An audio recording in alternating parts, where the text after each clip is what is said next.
The two-day G20 Summit has concluded in New Delhi. India's Prime Minister Narendra Modi has handed over the presidency to Brazil.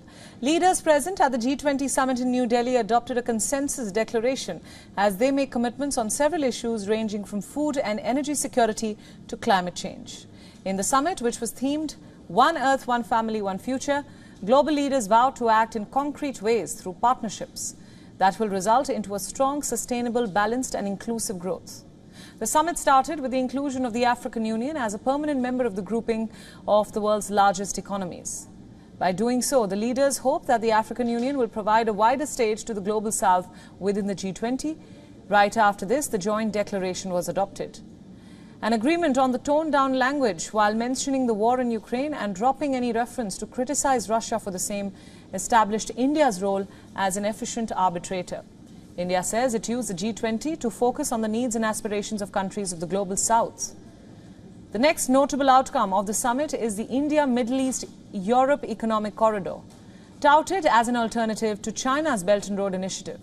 The deal aims to set up rail and ports links between West Asia and South Asia and eventually to Europe. The plan is to lay railway lines in West Asia and connect them to India by ports. Meanwhile, on the sidelines of the summit, Italy's Prime Minister Giorgia Meloni said there is more to the Italy-China relation than the BRI, while adding that the decision to pull out of the BRI is still to be taken. Moving on now to another concern, climate change. The Delhi Declaration vows to phase down and not phase out coal-based power. The G20 leaders also agreed to triple renewable energy capacity globally by 2030. This even as countries like France said that more could have been done.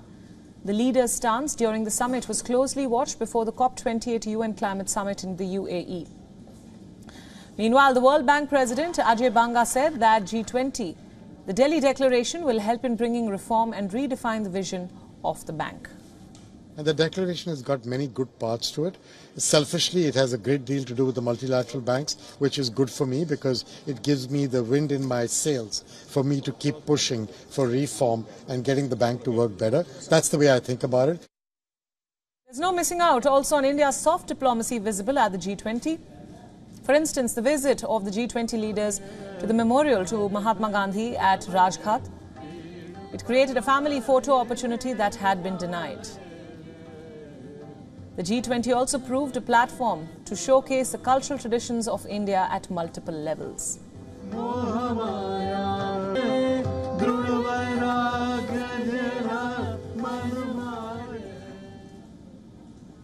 And for more on this, we are now being joined by Arun Singh, who is a former ambassador to the United States. Ambassador, welcome to WION World as One. Thank you. Happy to join. Now, the summit has been a big win for Indian diplomacy. The Russia-Ukraine war was predicted to dominate the G20 or at least act as a roadblock. And here we have consensus and even a declaration. How do you view this? No, clearly it was an important milestone and important achievement for Indian diplomacy because if you recall, even at the Bali G20 summit last year, the language on Russia-Ukraine conflict had taken some time to craft and went right till the end. But eventually a compromise language was worked out. And I think this time the greater challenge was that Russia and China were not willing to accept the language that had been agreed to at Bali. And as the Indian External Affairs Minister said in one of his comments, that there have been developments since Bali and it's been a year since then, almost a year. And there's a new situation. So perhaps new language needed to be worked out. Absolutely. So from that point of view, of course, there's some criticism in the West that, there's no condemnation of Russia. But at the same time, the fact is that, in the language, it reiterates support for sovereignty, territorial integrity of countries. There's a reference that the nuclear weapons should never be used, that there should be no threat of use of nuclear weapons. And Prime Minister's comment that this is not an era of war. So there's enough there to work out a consensus position between the different protagonists in this. Ambassador, even Russia has called the summit a success, as has Brazil, the US, Canada. In fact, Canada says that not coming to the summit would have been a big mistake. What does this say about Prime Minister Modi's personal rapport and diplomacy? Clearly, in all these things, the relationship between leaders is important. A relationship between countries is important. And I think, aside from the Russia-Ukraine issue, there is so much else in the declaration dealing with economic issues, climate change, women's empowerment, financial technology, digital public infrastructure. So to bring all those together on a common platform has been an important achievement for the Indian effort. And as you'd have seen over the last 9 months or so, India has made a tremendous effort convening meetings on different issues in different parts of the country and bringing a lot of emphasis to bear on advancing the process. So I think at some stage when you run into difficulties, the conversations between leaders is important. And I think it is the recognition of the role of the Prime Minister and the role that India is now playing in the international context, that countries were willing to come together and adopt a common declaration.